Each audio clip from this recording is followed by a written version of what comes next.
Paz e graça para você ligado nessa emissora. Começamos agora o seu programa de reflexão, entrevistas e debates de todas as noites. Hoje, discutindo uma passagem bastante curiosa dos evangelhos. Uma cura. O Senhor Jesus curou um cego de nascença. Você vai ver os detalhes na matéria de abertura do Zeca. Mas essa cura, ela foi precedida por uma conversa. Os discípulos de Jesus fazem uma pergunta que todos nós já fizemos. Por que algumas pessoas nascem com uma deficiência grande? Nascer cego é uma coisa muito grave. A pessoa nunca enxergou nada, nunca. Por que isso acontece? E embora os discípulos tenham feito a pergunta e Jesus tenha respondido, a resposta, pelo menos para mim, não me parece clara. Se eu usar essa passagem para explicar para as pessoas que fazem esse tipo de pergunta, eu acho que elas também não vão entender. Ou vão? Então, o programa de hoje é, na verdade, uma oportunidade para aclararmos o que Jesus está ensinando nessa passagem. Que tipo de elucidação, ou que tipo de luz, como está aí no nosso tema, a passagem, o episódio da cura do cego de nascença propicia para mim e para você a respeito das pessoas que nascem com deficiência e o papel de Deus nisso tudo. É Deus que determina que elas nasçam com deficiência? E se é, por que Ele faz isso? Para curá-las e manifestar o seu poder e a sua glória, como aconteceu com o cego de nascença de João capítulo 9?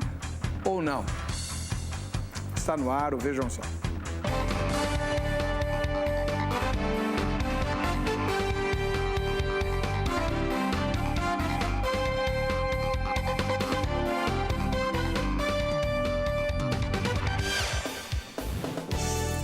Olá, em nome da Academia Teológica da Graça de Deus, a Grade, iniciamos essa edição do programa Vejam Só. Hoje recebendo mais uma vez o pastor Nicolas Borges, que é ministro, agora ordenado, da Igreja Batista Redenção. Paz e graça, pastor, tudo bem? Boa noite, Heber. Muito obrigado pelo convite, mais uma vez estar aqui para falar desse assunto. Pastor, onde fica a Igreja Batista Redenção? A Igreja Batista Redenção fica na Avenida General Ataliba Leonel, número 3780, em São Paulo. Fica pertinho das estações de metrô Tucuruvi e Parada Inglesa. E os cultos são? Os cultos aos sábados nós temos culto de jovens, à noite às 19h. Domingo pela manhã, 9h30 da manhã, nós temos a nossa escola bíblica. Domingo pela noite, às 19h, o nosso culto noturno. E às quartas-feiras, às 19h30, culto de oração e estudo bíblico. Estamos estudando versículo por versículo o livro de Hebreus. Opa! Para você, quem escreveu Hebreus? Eu acredito pessoalmente que foi Barnabé, mas isso aí só Deus sabe, né? Então... Eu acho que é uma alternativa bastante plausível. Plausível, né?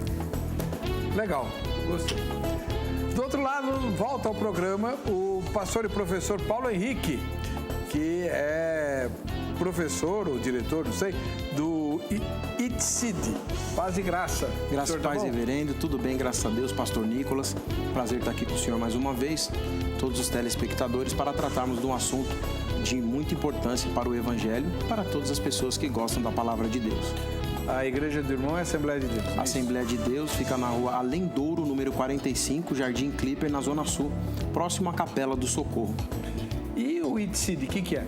O ITCID é Instituto Teológico Cristo na Mente Igreja Diferente. Nós temos ali mais de 10 tipos de curso, inclusive grego e hebraico, e as áreas da teologia também. O senhor é o diretor? Eu sou o diretor e também leciono. Muito obrigado pela presença. Eu que agradeço, um prazer estar aqui mais uma vez. Deus abençoe. E agora a gente vai começar a desvendar os mistérios de João, capítulo número 9, com a matéria que o senhor Zeca preparou. Vejam só. Hoje iremos analisar um trecho bíblico que está lá registrado no Evangelho segundo João e será a base para o nosso bate-papo de hoje. O que nós queremos saber é o seguinte: será que todo mundo nasce exatamente como Deus determinou? Inclusive aqueles com má formação?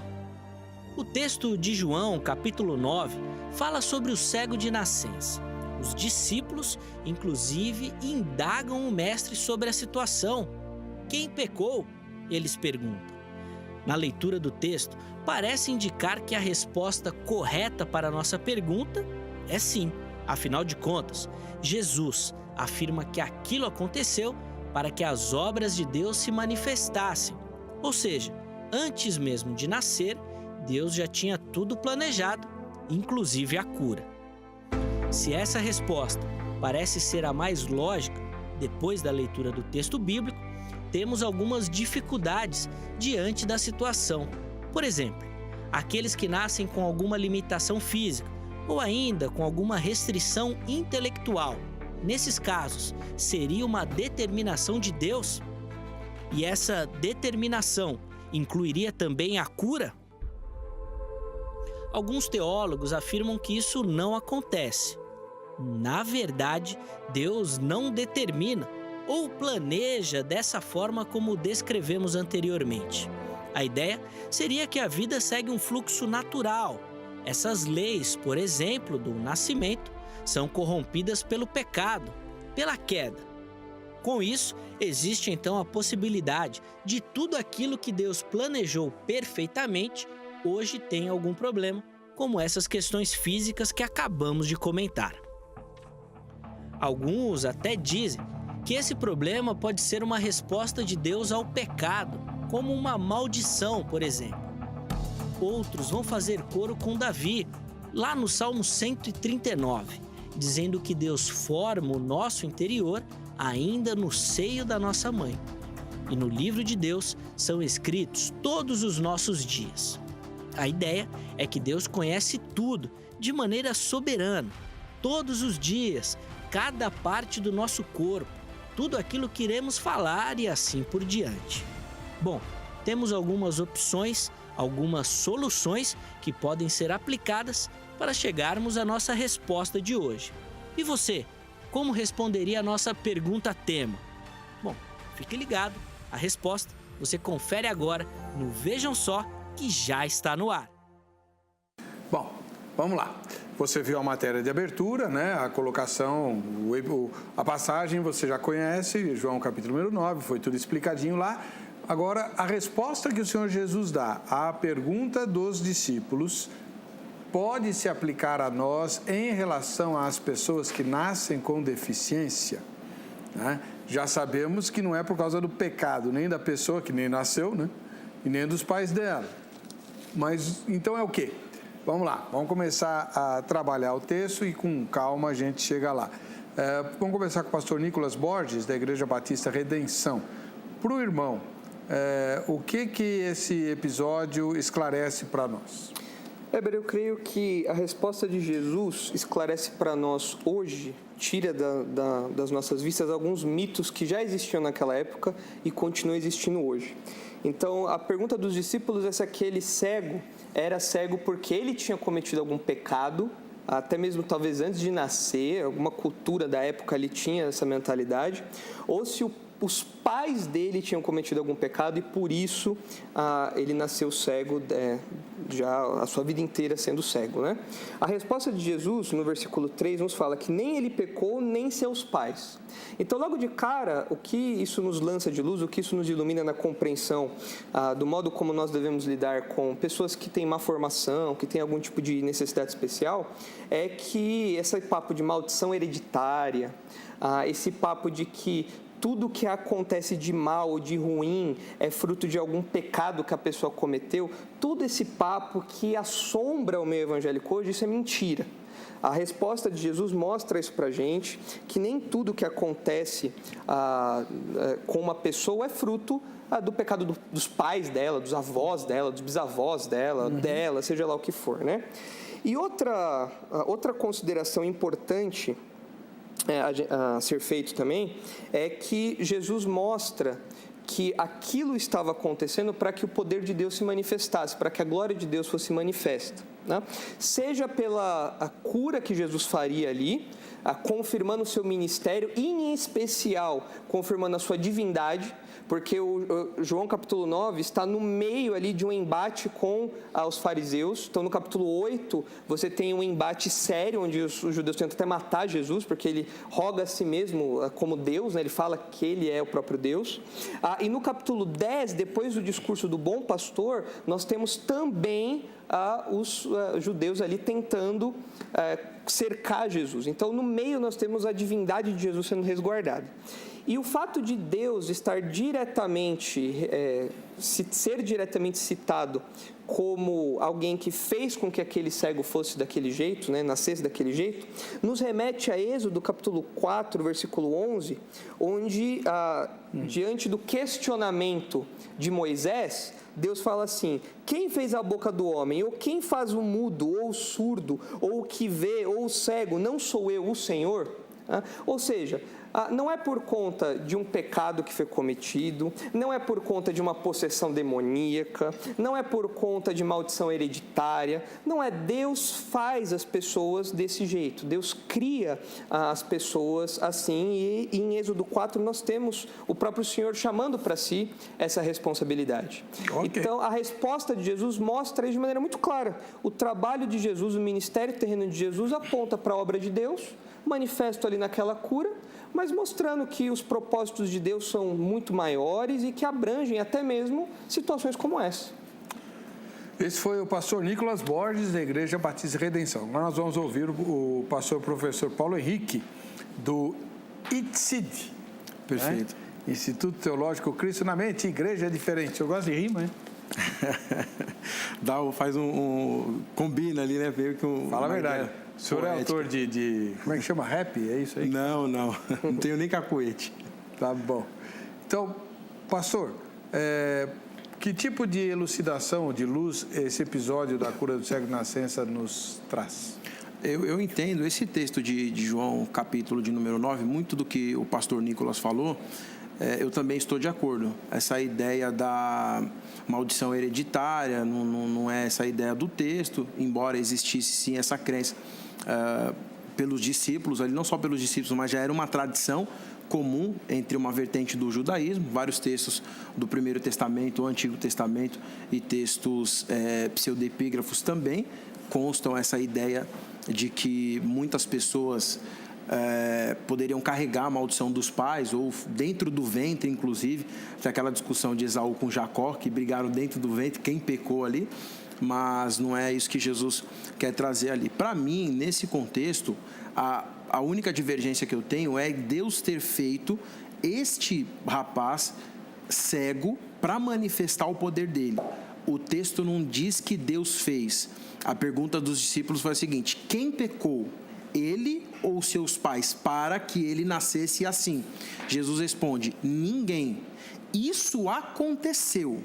Então, essa ideia do aconteceu não fala que foi Deus que fez. Isso aconteceu pode trazer uma ideia de que foi algo natural. E isso que aconteceu, eu entendo que seja uma causa ou uma consequência do pecado de Adão. Porque o pecado de Adão, ele afeta o corpo. O homem foi feito para viver eternamente, e a ideia da morte era uma prerrogativa da desobediência. Com a desobediência, o psicológico do homem foi abalado, o corpo do homem foi abalado, a terra foi abalada. E nesse contexto, ele nasce, e aqui nós temos problemas genéticos.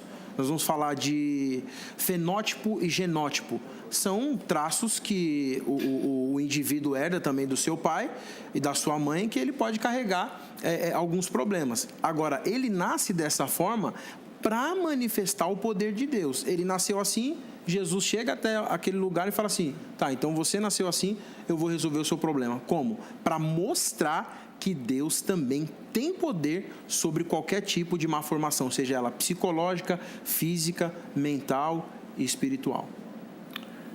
Só para eu ver se eu entendi, pastor. Nesse caso, então, o senhor entende que o rapaz nasceu cego por um acidente, não por uma determinação divina. Perfeito, exatamente. Não foi Deus que determinou, até porque o texto não fala isso. Ele nasceu, e o propósito desse nascimento foi então manifestar o poder de Deus. Deus, interferindo nessa má formação, ele voltou a enxergar, e o poder de Deus foi manifestado. E claro que tem um cenário ali para Jesus realizar isso ao longo do debate. Claro, nós vamos... isso aí é o que a gente vai elucidar. Mas agora é sua vez de se posicionar. Como sempre, você é convidado, convidada a dar a sua opinião, né? Vamos lá, no facebook.com/programa Vejam Só, nós temos para você a resposta de Jesus sobre o cego de nascença em João 9 indica que as pessoas que nascem com alguma deficiência serão curadas por Deus caso tenham fé. Então, nasceu deficiente, a resposta de Jesus daria base para crer que se a pessoa tiver fé, ela vai ser curada e nele, ou nessa pessoa, né, vão ser manifestas as obras de Deus, o poder de Deus, a glória de Deus. Sim ou não? Vamos lá. Responde, vamos ver o que vai sair, né, no final dessa edição. A gente tem a resposta parcial, porque a enquete fica ativa até a exibição do programa, tá? E nós estamos gravando alguns dias antes. Pois bem, se você quiser saber o que a Bíblia diz sobre cura, né? Eu queria estudar a cura divina. Eu queria estudar aquilo que o pastor Nicolas falou, mas Deus cria o cego. Como é que a Bíblia explica isso? Vem estudar a Bíblia com a gente, vamos lá. Tem mais de 600 endereços diferentes do Brasil para você estudar a palavra. O curso bíblico. A grade tem um monte de cursos. Porém, o curso bíblico está presente em todas as filiais. Os outros não, depende de onde você mora. Então, liga no horário comercial. Amanhã, eu vou estar lá, inclusive, dando aula, na terça-feira. Você liga e conversa com o pessoal da grade para saber que tipo de cursos, além do bíblico, você poderia fazer na filial que eles se indicarem. E se só tiver o curso bíblico, faça o curso bíblico se você ainda não fez. Vai ser muito bom, você vai conhecer irmãos e irmãs de várias denominações e vai ampliar o seu conhecimento das Escrituras Sagradas. 0 Operadora 11 3115 0819 em São Paulo, 3115 0819 ou agrade.com.br. A gente volta daqui a pouco.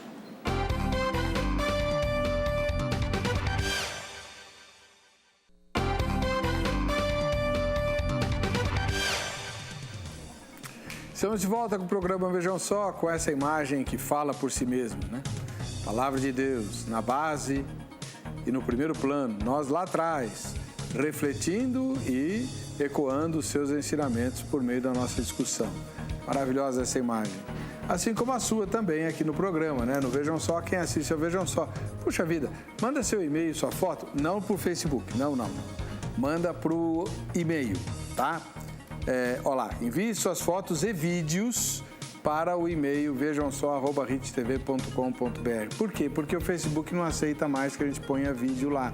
E eu quero seus vídeos, quero ouvir você dizer, olha, detesto o Vejam Só, gosto só dos presentes que vocês sorteiam aí, ou queria que vocês discutissem aí um assunto muito importante, né? Se os serafins têm 6 asas, os querubins têm quantas? Qual a cor dos olhos de chama de fogo de Jesus lá em Apocalipse? Enfim, dá a sua sugestão de quem você quer aqui debatendo ou qual assunto que você quer ser tratado, e você pode ganhar um presentaço. A enciclopédia histórica da vida de Jesus, autografada pelo Dr. Rodrigo Silva, o autor, o arqueólogo que todo mundo conhece, já foi no Jô Soares não sei quantas vezes, né? Maravilhoso esse trabalho que o Dr. Rodrigo Silva realizou. E agora para o Natal é fantástico, presente maravilhoso. E quem mandar foto também concorre, mas não a enciclopédia histórica, vai concorrer a Bíblia YouVersion, uma Bíblia em papel, com centenas e centenas de códigos QR que você abre com o celular. E aí você tem vídeos, notas e esboços e explicações da passagem que você está lendo. Muito legal, essa sacada aí da Sociedade Bíblica do Brasil foi sensacional, muito bacana mesmo. Então faça isso, mas manda o seu e-mail, manda a sua foto ou o seu vídeo. Se mandar vídeo tem mais chance de ganhar, porque são poucos vídeos, né? Para o e-mail vejam só @rittv.com.br. Foto de hoje vem lá de Guarulhos. A Raimunda Gonçalves é nossa telespectadora. Cadê a Raimunda? Oi, irmãzinha. Deus abençoe você. Muito obrigado pela sua audiência. Gostei aí do coelhinho que tá aí do lado, né? Muito bacana. Vem assistir aqui a gravação ao vivo, viu, irmã? Já que você mora perto de São Paulo. A segunda foto vem lá de Minas Gerais. É a Ruth Barroso. E quem bateu a foto foi a mamãe. Olha só, a mamãe da Rutinha, a Cláudia. Tanto a Cláudia quanto a Rutinha, essa gatinha linda que tá aí, moram lá nas Minas Gerais. Ósculo santo para você, minha flor. Em Pires do Sul, aqui no interior de São Paulo, o Samuel, que também chama Pires de Oliveira, né? É nosso telespectador. Valeu, Samuca. Abraço para você. E a última foto vem de Itajaí, em Santa Catarina. O Vilmar de Souza é nosso telespectador lá em Itajaí. Ele participa das redes sociais. Muito aqui do Veja ao Sol. Muito obrigado pela sua audiência, Vilmar. Grande abraço. Bom, vamos voltar a falar aqui do tema de João, capítulo 9. Pastor Nicolas Borges, o senhor disse e mostrou na Bíblia que quem nasce com deficiência porque Deus assim fez. Mas Deus não é um Deus de amor? Por que Deus faria algo assim? É engraçado, até a posição do pastor Paulo, né? Que Deus não faz isso, mas permite isso, né? Com todo respeito, isso é mais um recurso retórico do que uma verdade bíblica. Porque como um Deus soberano permitir algo, a soberania dele faz com que ele faça aquilo, né? Isso não anula os atributos de Deus, o seu amor, isso não anula a sua bondade, isso não anula a sua justiça, isso não anula a sua fidelidade, isso não anula os outros atributos de Deus. O que acontece, e que fica evidente na passagem de João 9, que nós estamos debatendo aqui, é o seguinte. Em primeiro lugar, de fato, o texto a resposta de Jesus não diz que foi Deus que fez isso, mas a operação daquele milagre seria a realização da obra de Deus. Mas quando nós colocamos lado a lado esse episódio com Êxodo, capítulo 4, versículo 11, nós entendemos que o que acontece aqui está dentro do propósito soberano de Deus, dentro da vontade de Deus. Agora, por que Deus faz isso, nós não sabemos. E essa é a grande dificuldade que a maioria dos teólogos não calvinistas tem em tentar responder uma pergunta que Deus não revelou. Por que Deus faz isso? Por que Deus usa recursos como esse? Por que Deus usa ferramentas como essa? Sendo ele totalmente bom, sendo ele todo poderoso, por quê? Esse embate da teodiceia, né? Como pode um Deus todo poderoso, um Deus todo bom, permitir usar o mal para atingir seus propósitos? Nós não sabemos, a Bíblia não responde isso. Esse é um dos paradoxos que ficou na mente de Deus, e o próprio livro de Deuteronômio fala: aquilo que eu quis revelar, eu revelei, e o que eu não revelei está comigo e não cabe ao homem saber. Então, esse é um daqueles paradoxos. Agora, independentemente da resposta que nós tentemos dar a esse paradoxo ou não, o que fica evidente na passagem de João é o seguinte: em primeiro lugar, tanto o cego como os não cegos, eles têm uma deficiência espiritual. Os dois estão presos em pecado. E aqui na passagem de João fica evidente que o pior cego não é o cego de nascença, o pior cego é o cego que não quer ver, que é o caso dos fariseus aqui. Eles veem a operação daquele milagre, mas eles não aceitam Jesus como Filho de Deus, como sendo o próprio Deus. Não aceitam nem que o milagre foi feito. Exatamente, eles questionam até a última instância. E quando não há mais evidências, não há mais como contrariar as evidências, eles colocam todo mundo para fora. Porque o pior cego é aquele que não quer ver. Então, o que esse texto nos mostra é que o propósito pelo qual o Senhor Jesus realizou esse milagre, e como nós vemos outros milagres ao longo da Escritura, é para que haja abertura para a proclamação do Evangelho, para que essa deficiência que todos nós compartilhamos, de uma deficiência espiritual, seja sanada por meio da pregação do Evangelho e da pregação do Senhor Jesus. É por isso que no final do capítulo 9, no versículo 35, Jesus procura aquele homem cego de nascença e pergunta: crês tu no Filho do Homem? E aí o diálogo vai caminhando de maneira que Jesus apresenta a salvação e aquele homem se converte, diferente dos fariseus. Né? Então, Também? Escuta, o cara era cego, passou a ver, não vai acreditar? E esse é o problema. Às vezes as pessoas pensam, isso é muito comum no meio evangélico, as pessoas pensam que o milagre é a certeza de que a pessoa vai se converter. E isso não é verdade. Né? Até mesmo porque no testemunho bíblico nós vemos o caso de Rico e Lázaro, né? Em que Abraão fala, olha, os seus irmãos têm os profetas, ainda que um morto se levante e ressuscite, eles não vão acreditar, porque milagre não é sinônimo de conversão. Os próprios irmãos de Jesus viram muitos milagres que Jesus fez e eles só se convertem lá no livro de Atos, bem mais para frente, né? Então isso tira aquela mitologia que existe de que, se Deus fizer um milagre na minha vida, o meu marido se converte. Se Deus fizer um milagre na minha vida, tal pessoa se converte. Não, não é isso que acontece. Porque o modo como esse relato aqui de João 9 foi colocado aqui, mostra para nós a divindade de Jesus, mostra para nós o poder de Jesus, mostra para nós os propósitos soberanos de um Deus que usa até mesmo a cegueira para atingir os seus objetivos aqui.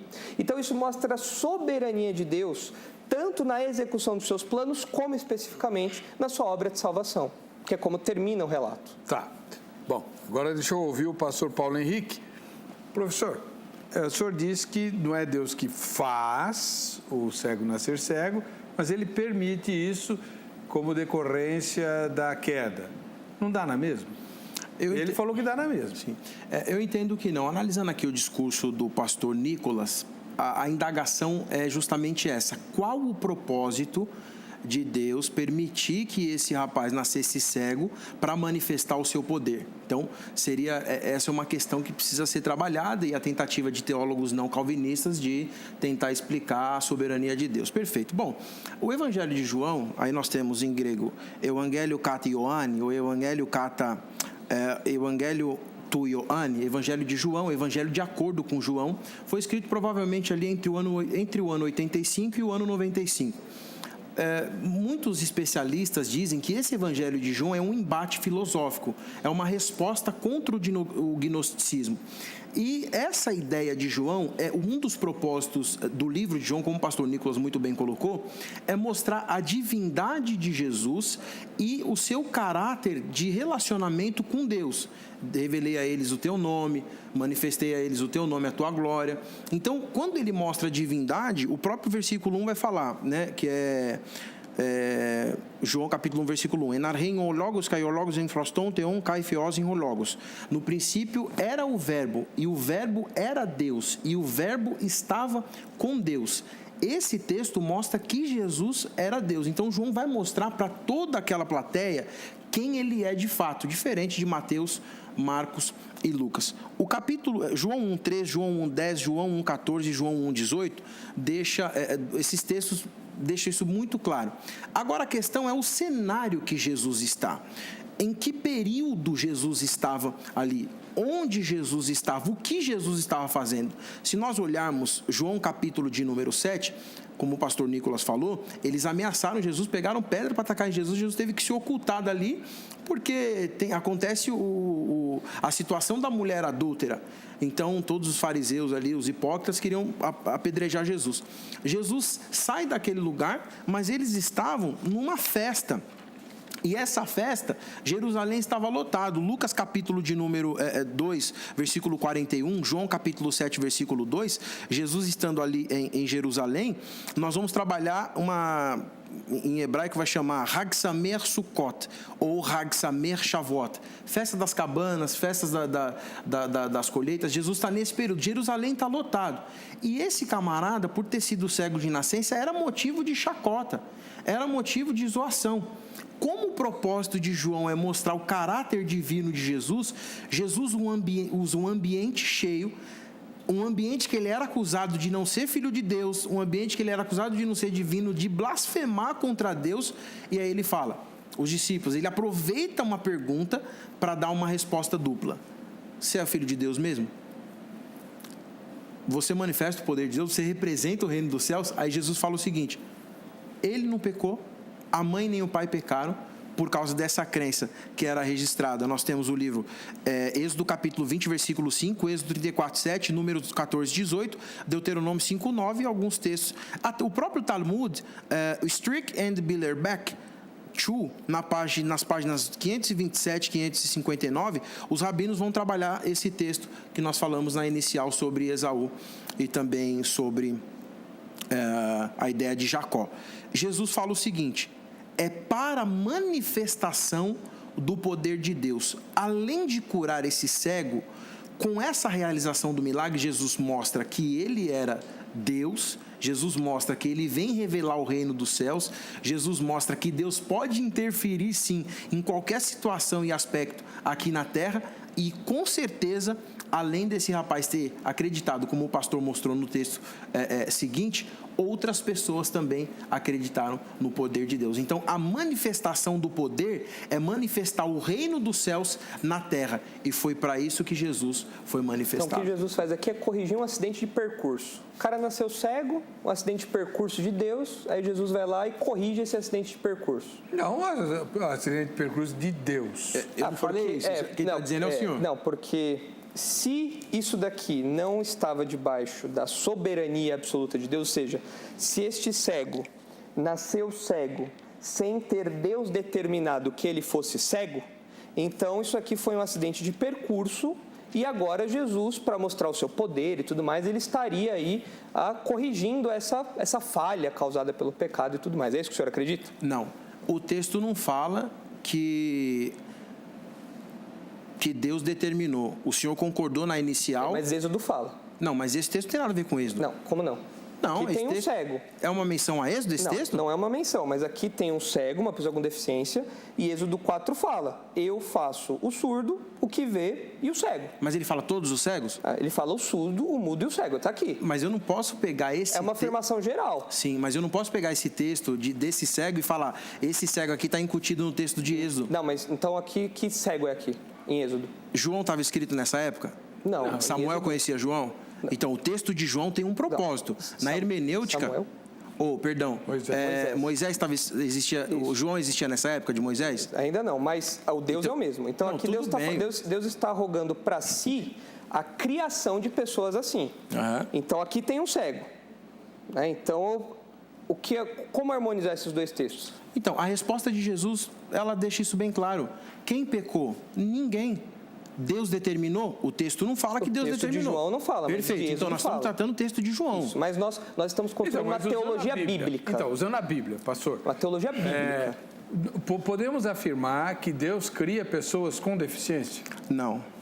Não podemos. Não. Moisés errou, então. Não, Moisés não errou. O texto não se interpreta dessa forma. Então, por favor, a grande questão é a seguinte: o texto que nós estamos tratando é o texto de João, capítulo 9. Isso. Dentro da hermenêutica, cada texto precisa ser analisado dentro do seu contexto. Exatamente. Exegeticamente, eu pegar um texto e embutir esse texto em outro é um acidente. Mas eu preciso, na construção de uma teologia bíblica saudável, olhar o todo. Se eu não deixar eu responder, eu não vou conseguir responder. Então, a questão é a seguinte: todo esse contexto cultural que eu estou trazendo aqui, o senhor está ignorando, porque Deus tem um propósito. Olha a resposta de Jesus: Senhor, quem pecou, os pais ou ele? Ninguém. Qual é o propósito? Então, deixa eu responder, pastor. Deixa eu responder. Qual é o propósito desse rapaz ter nascido cego? O propósito do rapaz ter nascido cego é para ser manifestado o poder de Deus. Jesus respondeu isso, não foi Deus que fez. Qual era o propósito? Deus manifestar seu poder. Agora, todo mundo que nasce com uma má formação vai falar: foi Deus que fez? Eu não posso fazer isso usando um texto, porque Deus é um Deus de amor. Isso não é acidente de percurso, são consequências do pecado. O ser humano foi desconfigurado e automaticamente Deus vem intervir. Agora, a soberania de Deus é soberano, ele faz o que ele quiser, sem eu questionar e sem ninguém questionar. E Jesus resolveu curar esse rapaz para mostrar que ele tem poder para todas as coisas. Vamos só fechar essa questão, pastor Nicolas, porque eu tenho outras questões. Vamos lá. Olha, o que o senhor mencionou aqui, o senhor usou a palavra propósito. Para um calvinista, essa é a melhor palavra que o senhor poderia ter usado. Porque se Deus tinha um propósito, é porque isso já estava nos trilhos da história que o próprio Deus escreveu. Esse cego não apareceu lá por acaso, esse cego foi colocado lá por Deus. E ele não era por coincidência um cego, foi um cego que foi colocado ali para a manifestação da glória de Deus. Agora, só para o pessoal de casa entender, A questão hermenêutica que o pastor Paulo citou, é claro que nós sempre estudamos um parágrafo, um trecho da Escritura à luz do livro, à luz da teologia daquele autor bíblico, mas nós precisamos entender que existe uma teologia bíblica a ser construída. E quando nós falamos a respeito desse assunto, nós temos que ver a teologia bíblica como um todo, ver o que esse episódio lança à luz em outros trechos bíblicos também e como nós podemos compor uma teologia bíblica saudável. Senão eu vou ver uma coisa em João, vou ver uma coisa em Marcos, vou ver uma coisa em Lucas, vou ver uma coisa em Êxodo, e a Bíblia então vai estar cheia de contradição, vai estar cheia de pontos sem nó. Então aqui o que nós precisamos fazer é uma teologia bíblica. O texto, novamente, Jesus não está falando aqui que foi Deus que fez aquilo, mas olhando para a teologia bíblica como um todo e vendo o propósito que Deus tinha com esse homem, como o próprio pastor Paulo citou, nós entendemos que é Deus que determina esse tipo de coisa, que é Deus que faz isso nos trilhos da história. Pois bem. Ok, fechada essa questão, depois cada um dos telespectadores pode inquirir os convidados sobre esse problema, o papel de Deus no nascimento dos deficientes, certo? Muito bem. A questão que a gente vai evoluir agora para o terceiro bloco é a seguinte, ficando em João 9, seja lá como por que o cego nasceu cego, tanto faz. O ato de Jesus de curar o cego, aliado à fala dele a respeito da manifestação do poder de Deus, pode nos dar base para crermos que os deficientes são curados pelo poder de Deus hoje, ou seja, as pessoas que nascem com deficiência, seja ela porque Deus determinou isso, seja porque houve uma decorrência do pecado, né? E os genes ficaram deficientes, como o pastor mencionou, o pastor Paulo, mas eles nascem todos debaixo da soberania divina, no mínimo da permissão de Deus. Ok, então, Deus permite que pessoas venham sofrer nesse mundo desde o nascimento, não seria para que elas sejam curadas e com isso o poder e a glória de Deus se manifeste? Terceiro bloco, a gente trata disso, sai daí.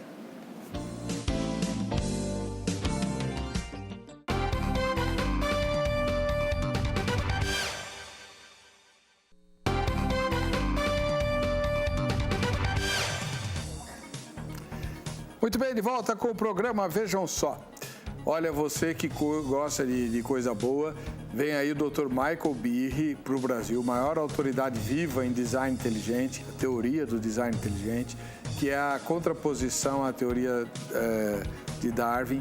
Não é a contraposição religiosa, cristã, bíblica, não. Muita gente acusa isso, mas é gente de má fé. O design inteligente é uma teoria científica que tem base em evidências científicas e que questiona a teoria da evolução com os furos nos dados científicos que a teoria da evolução apresenta. É um debate muito interessante. O livro do Dr. Michael Behe não é novo, já foi resenhado pela revista Nature, a revista Nature. Eu sempre erro o nome da revista, mas é essa, Nature. Eu andei falando aqui que era National Geographic, que bobagem. A revista Nature resenhou anos atrás o livro do Dr. Michael Behe. O livro se esgotou aqui no Brasil, chegou a ser vendido por mais de R$400 nos sebos e agora foi reeditado. Ele vai estar conosco aqui no Vejam Só e também vai fazer uma série de palestras pelo Brasil. Para você acompanhar é só entrar no site do Design Inteligente, tá bom? E depois, no dia 16, assistir aqui a entrevista conosco, tá? Falar em livro, né? Nós estamos recebendo aqui um presente, o livro do pastor Marcos Granconato. Aliás, o pastor Marcos está levando o senhor está levando um recado para o pastor Marcos Granconato, né? Que muita gente o quer do programa e ele, sei lá eu porquê, não está aceitando os nossos convites. Puxar a orelha do pastor Marcos. E esse aqui, fala desse livro aí, pastor. É um livro de ficção que conta a história de a cabeça, o crânio de um cachorro que é confundido com as relíquias de um mártir. E aí, no meio dessa história toda que acontece há décadas passadas aí, você tem terror, momentos de humor, momentos de suspense, mas tudo permeado por lições teológicas. Então, é uma ficção teológica.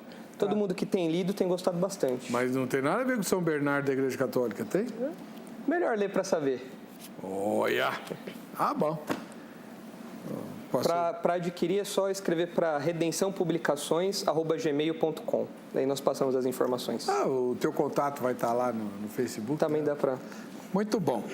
Vamos lá. Já que o senhor está com a palavra, pastor Nicolas, por que podemos usar João 9 para defender a ideia de que Deus quer, no fundo, curar os que nascem doentes? Eu acredito que João 9 não nos ensine isso. Eu acredito que colocar isso no texto, falar que todas aquelas pessoas que têm fé, como o cego teve fé, elas serão curadas, isso é enganar as pessoas. Isso é uma propaganda enganosa e não é o propósito do texto. Até mesmo porque os milagres que aconteciam, tanto no ministério de Jesus como no ministério dos apóstolos, tinham alvos muito específicos, né? Por exemplo, Marcos capítulo 16, versículo 20, fala assim: "E eles, tendo partido, pregaram em toda parte, cooperando com eles o Senhor e confirmando a palavra por meio de sinais que se seguiam." Atos capítulo 14 também fala: "Entretanto, demoraram-se ali muito tempo, falando ousadamente no Senhor, o qual confirmava a palavra da sua graça, concedendo que por mão deles se fizessem sinais e prodígios." Ou seja, os milagres nos tempos de Jesus, os milagres ali nos tempos dos apóstolos, tinha por propósito ratificar, confirmar a mensagem que estava sendo pregada como uma mensagem verdadeira. Hoje nós não precisamos mais dessa ratificação, porque nós já temos o cânon bíblico fechado. Nós já temos aqui a fé que foi de uma vez por todas entregue aos santos. E essa confirmação dos sinais, dos milagres, aconteceu aqui. Agora, isso não significa, e isso o pessoal confunde muito com a posição cessacionista. As pessoas pensam que o cessacionista acredita que Deus não pode realizar milagres hoje.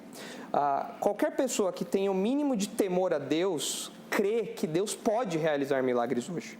A grande diferença é que naqueles dias existiam pessoas com dons de curas e dons de realizar milagres. As pessoas doentes iam até onde Jesus estava. As pessoas doentes iam atrás de Paulo, iam atrás de Pedro, porque eram pessoas que tinham uma capacitação sobrenatural de Deus para realizar milagres. Hoje isso não acontece mais. Como uma pessoa pode ser curada hoje? De maneira sobrenatural por meio da oração. E note que até mesmo nos tempos apostólicos, Paulo orou 3 vezes a Deus, pedindo que Deus tirasse o espinho da carne dele, e Deus falou não. Então, o crente hoje pode pedir por milagres? Claro que o crente pode orar pedindo por milagres. Senhor, por favor, cure essa pessoa, restaure essa pessoa, reverta essa situação. Mas o crente tem que entender que as curas e os milagres do Novo Testamento são diferentes da realidade que nós temos hoje. Deus pode realizar isso ainda hoje por meio da oração, por meio da súplica, mas não é certeza de que isso vai acontecer como acontecia ali nos tempos dos apóstolos. O próprio Paulo mostra isso na sua própria vida. Ele fala para Timóteo que Timóteo deveria misturar um pouquinho de vinho com a água por conta dos problemas de estômago, né? Ou seja, Paulo não curou Timóteo. Em 2 Timóteo, Paulo fala que deixou Trófimo doente em Mileto. Ou seja, respondendo à pergunta, todo mundo que tem algum tipo de doença, algum tipo de deficiência, pela fé essa pessoa será curada? A resposta é não. Tudo depende dos propósitos de Deus para aquela pessoa, os alvos de Deus. Pode ser que a pessoa seja curada, pode ser que a pessoa não seja curada. Paulo não foi curado, Timóteo não foi curado, Trófimo não foi curado. Né? Mas tudo depende aí do propósito soberano de Deus. O que acontece no Evangelho de João capítulo 9 é que nós temos o milagre acontecendo ali para confirmar o ministério de Jesus e a sua divindade. Vamos lá. Professor e pastor Paulo Henrique, o senhor concorda com o pastor que os milagres não acontecem mais, a não ser que Deus queira? Não, eu discordo por vários motivos. Um dos motivos é justamente batendo nessa tecla chamada o propósito, o reino de Deus. Eu percebo que existe uma pequena divergência acerca do que seja Deus determinar, Deus realizar e Deus permitir. O fato de Deus permitir não significa que Deus vai interferir ou Deus vai provocar aquilo. Por exemplo, quando uma mãe tenta fazer um aborto, a criança nasce com um problema, Deus permitiu, significa que Deus atravessou aquela situação para que aquilo acontecesse? Claro que não. Nós somos livres e a nossa liberdade faz com que as nossas escolhas, nós somos responsáveis pelos nossos atos. A própria Bíblia diz, cada um dará conta de si mesmo a Deus. Ou seja, eu tenho consciência, plena consciência, sei pensar, sei ler, sei fazer todas as minhas escolhas para que chegar no grande dia, Deus vai me inquirir acerca daquela questão.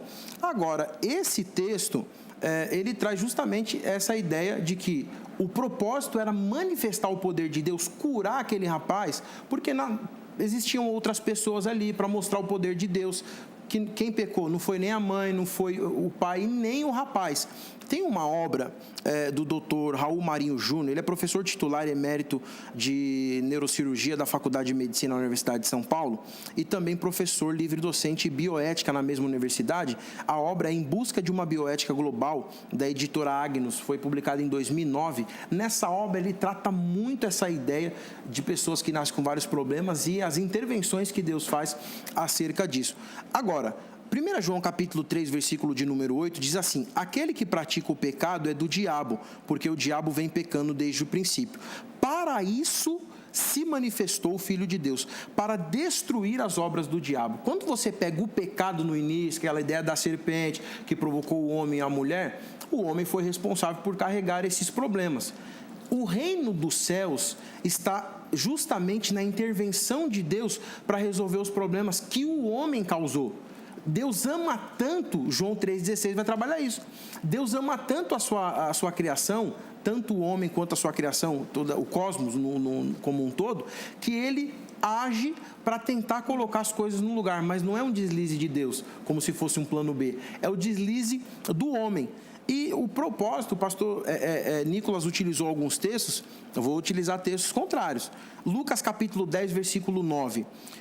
Jesus vai enviar os 70 e o que o pastor Nicolas colocou foi uma palavra na frente. Prega, e a consequência da palavra vai ser a cura. Deus ia cooperando com sinais. Eu acredito nisso. Só que tem vários textos que mostram o contrário. Jesus não fala, vai lá e prega. Lucas capítulo 10, versículo 9 diz assim: cure os doentes que ali estiverem e lhes digam, o reino dos céus está próximo de vocês. Aqui está batendo com João capítulo 9. Curar um enfermo e mostrar o propósito da cura. O propósito da cura não é fazer com que a pessoa seja salva, é mostrar que o reino dos céus é superior ao reino da terra e quando ele intervém nessa terra, algo sobrenatural acontece. E só mais um texto também, Marcos 16, 16, 17. Quem crer e for batizado será salvo, é um clássico pentecostal, mas quem não crer será condenado. E estes sinais, que eu tenho um pronome demonstrativo, acompanharão ou seguirão todos aqueles que crerem em meu nome, expulsarão demônio, falarão novas línguas, e se comer alguma coisa mortífera não nos fará mal algum. Então qual é a ideia? A ideia é que a igreja recebeu o poder, e o poder no Espírito Santo. Se você colocar a mão no enfermo, ele vai ser curado. Se você colocar a mão em alguém que está endemoniado, ele vai ser liberto. Essa é a ideia. O ministério de Jesus estava carregado desses sinais. Só que isso não é prerrogativa para salvar alguém. E eu concordo com o senhor quando as pessoas tentam colocar isso como, isso aqui é o evangelho. Não, o evangelho é prega a palavra, hoje nós temos um cano. Porém, os sinais são acompanhados por esse evangelho. Continua até hoje? Continua até hoje. Inclusive, eu sou prova viva disso. Por quê? Porque Deus me usa com esses dons. 1 Coríntios capítulo 12 fala desses dons. O senhor tem dom de cura? Tenho. Então a gente vai sair daqui agora, nós vamos no hospital e o senhor vai curar todos dali. Mas não é quando o senhor quer, é quando Deus ordena. Ah, mas o dom de cura não era assim. Era? Não. Era? Não, as Era pessoas assim. Levavam todos até a pessoa que tinha um dom de cura e a pessoa curava. Inclusive, até mesmo tocando às vezes na sombra da pessoa, a pessoa era curada. Quem falou isso?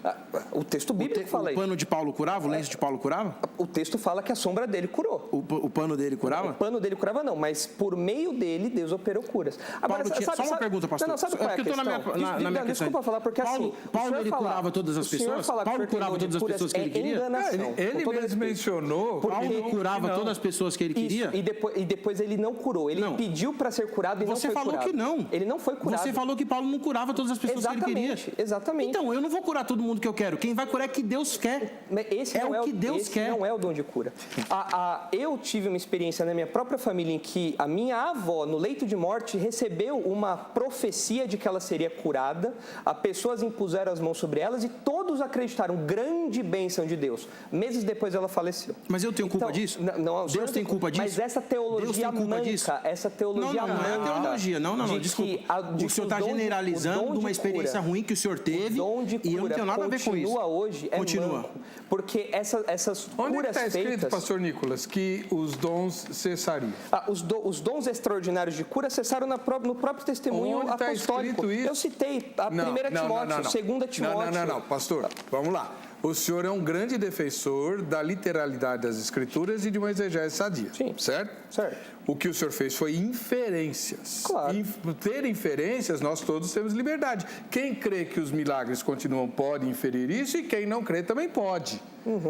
Agora, não existe nenhum texto, o pastor Gana Conato gosta muito de falar essa palavra, né? Texto. Né? Não tem nenhum texto que diga assim, os dons cessarão quando o cânon terminar. Tem? Não tem um texto assim, mas não precisa de um texto assim. Claro que precisa. Porque se o propósito dos dons de cura, como dito aqui nos textos que eu li de Marcos, para a ratificação da mensagem... Nós não precisamos disso hoje? Não, porque a mensagem já está ratificada. Não, ratificada se eu falo que eu preciso de ratificação da mensagem hoje é porque há uma produção de mensagem nova.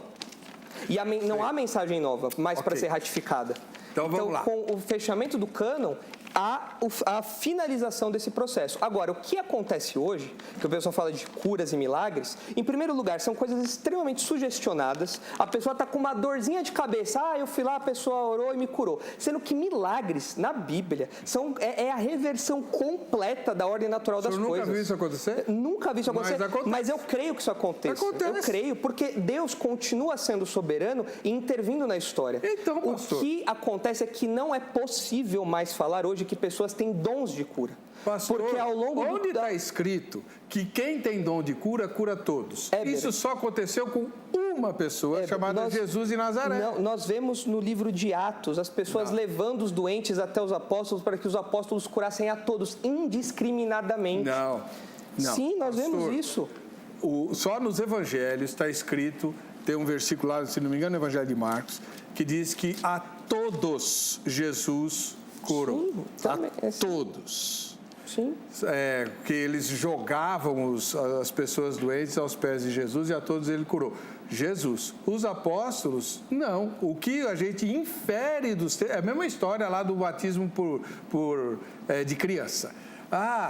Vários crentes, várias famílias se converteram e todos foram batizados. Devia ter criança lá, devia. Inferência. O senhor mesmo, que é um imersionista, não vai aceitar esse argumento, concorda? Sim, mas ali mas existem inferências válidas e inferências imaginárias. Exatamente. Quando eu olho para o testemunho bíblico, quando eu olho para o modo como o cânon foi se desenvolvendo, eu chego em 2 Timóteo, a última carta do apóstolo Paulo, em que ele fala que ele deixa um companheiro dele doente lá, ele mesmo que tinha realizado muitas curas, ele tinha pedido a Deus para ser curado e não foi, nós percebemos uma migração do modo como Deus opera milagres. Percebemos. Aí que tá, pastor. Vamos lá. Eu também já fui bastante adepto do cessacionismo, li o livro lá da Igreja Batista Regular que fala dos dons carismáticos e que usa um texto que o senhor, graças a Deus, ainda não usou, para dizer que os dons cessariam, que é o texto lá de 1 Coríntios 13. Quando, porém, o que vier, o que é perfeito, então o que é em parte será aniquilado. Esse é o argumento clássico dos cessacionistas. Só mencionando aqui, Atos capítulo 5, versículo 16 diz: afluía também muita gente das cidades vizinhas a Jerusalém, levando doentes e atormentados de espírito imundo e todos eram curados. Nessa passagem, pastor. Mas, se todos são curados e as pessoas levavam para um indivíduo, quando eu olho a partir de Romanos, capítulo 12, que já é um segundo momento, a segunda década do primeiro século, e eu não vejo nem o dom de cura sendo listado na lista de dons de Romanos 12. Como não? Não, em Coríntios está lá. Em 1 Coríntios 12, mas anos depois, em Romanos 12, esse dom já não figura mais ali. Mas nem toda a lista de dom é exaustiva, pastor. Mas o que dá a clara percepção de que esse dom começou a diminuir com o passar dos anos. Percepção. O que eu não estou fechando questão, nem que se os dons cessaram ou não. A questão é, nós inferimos, percebemos, desconfiamos ou preferimos acreditar de um determinado modo ou de outro. Agora, que existem manifestações de curas muito fortes e muito grandes e inegáveis, existe ou não, pastor? Sim, eu queria até colocar essa questão. Quando eu tinha 19 anos, Deus me usou para curar um homem cego de 82 anos. Ele era pai de um menino que estudou comigo no colégio. E esse rapaz estava numa casa, a gente estava numa casa de oração. Eu pedi para ele ler o texto e eu não sabia que ele era cego. E eu fiquei com vergonha. E minha mão começou a ficar quente e tudo mais. Deus falou, põe a mão nos olhos dele e vai começar a ler aqui. E ele leu o texto. O nome desse rapaz é Danilo, ele mora na Zona Norte, na Vila Albertina, na região da Igreja Batista Redenção. E depois daquele momento todo mundo ficou sabendo, eu fiquei conhecido lá na cidade, mas naquele bairro. Mas isso não acontecia todo dia, porque não é pela minha vontade, é pela vontade de Deus. Os dons existem. 1 Coríntios capítulo 12, versículo 8 e 9, vai falar dos dons, e não é um dom só. Dons, no plural, de cura. Ele vai falar do dom da fé como fruto, que é o que faz acontecer os milagres. Eu tenho uma pergunta para fazer para o senhor. Jesus, em João capítulo 14, versículo 12, ele fala que se alguém tiver fé, vai fazer, quem acreditar vai fazer milagres iguais ou maiores os milagres que ele fez. Aqui ele fala, ele usa quem. Esse quem é uma locução pronominal, que se refere a uma pessoa não determinada, ou seja, qualquer pessoa. Não fala só os discípulos, não fala só aqueles que fazem parte do início da igreja. Como o senhor responde essa questão gramaticalmente? Quem? Ou seja, qualquer pessoa que acreditar pode realizar os milagres. A diretora está me falando que o nosso tempo acabou. Eu vou transformar isso num tema. O senhor já está convidado, se aceitar. O senhor também, se aceitar. Perfeito. O assunto será esse: cessacionismo à luz do texto que o senhor acabou de João mencionar. 14, 12. João 14, 12, tá bom? Quem quiser continuar o debate com os nossos convidados tem toda a liberdade, faça isso mesmo, use as redes sociais, o contato deles está publicado no Facebook. Qual foi o resultado da enquete, por favor? 56% disseram que não e 44% disseram que sim. Mais ou menos equilibrado ainda, mais ou menos. A gente se encontra no próximo Vejam Só. Deus abençoe.